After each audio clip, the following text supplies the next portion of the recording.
day in Danyang. What a great couple of days I've had here.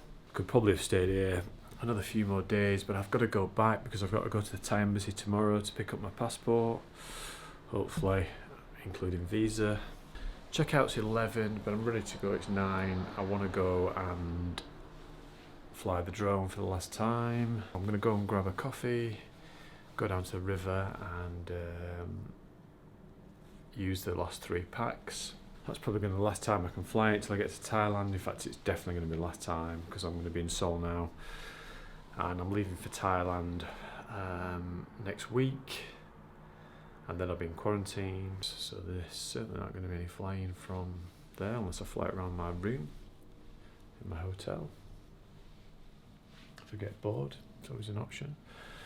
So yeah, I've really enjoyed it here. It's great to see Han yesterday, spend the day with him. He showed me the best places to go, and wow, every place we went was just drone heaven.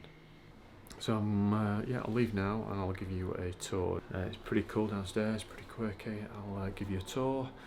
We'll go and grab a coffee and then we'll go and fly some drone. And then it's coach time, bus time, back to Seoul. Okay, peace.